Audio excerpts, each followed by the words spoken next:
ഗുരുജി,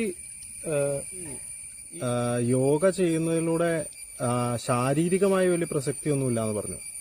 അപ്പോൾ ഈ ആസനം ചെയ്യുന്നതിൽ എന്താണ് പ്രസക്തി ഉള്ളത്? മോനെ, ഈ ആസനം എന്ന് പറഞ്ഞാലേ വെറും ശാരീരികമായ കാര്യങ്ങളെ മുൻനിർത്തിക്കൊണ്ടുള്ള സംഭവമല്ല. ശരീരം എന്ന് പറഞ്ഞു കഴിഞ്ഞപ്പോൾ ഈ പഞ്ചഭൂത നിർമ്മിതമായിട്ട് ശരീരത്തെ പറ്റി ഞാൻ പറഞ്ഞിട്ടില്ല. നമ്മുടെ കണ്ണുകൊണ്ട് കാണാൻ സാധിക്കാത്ത ശരീരങ്ങളുണ്ട്. അപ്പോൾ ആസനം മറക്കേണ്ടത് അവിടെയാണ്.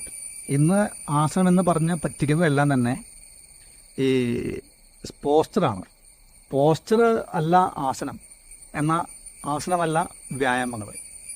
എക്സസൈസ് വേറെയാണ്, പോസ്ചർ വേറെയാണ്, ആസനം വേറെയാണ്. ഇത് മൂന്നാണ്. ഇതിനെ പറ്റിയിട്ട് മനസ്സിലാക്കിയാൽ മാത്രമാണ് കാര്യമുള്ളൂ. അപ്പോൾ ഞാൻ പറഞ്ഞത് ശാരീരികമായ പ്രസക്തി ഇല്ല എന്ന് പറഞ്ഞപ്പോൾ പഞ്ചഭൂത നിർമ്മിതമായിട്ടുള്ള ശരീരത്തിന് പ്രസക്തി ഇല്ലാത്തേ ഉള്ളൂ. മറ്റ് പഞ്ചഭൂത നിർമ്മിതമല്ലാത്ത പല ശരീരങ്ങളുണ്ട്. അതിനെ ഉത്തേജിക്കാൻ വേണ്ടിയിട്ട് ആസനം കൊണ്ട് സാധിക്കും. അതാണ് യോഗ.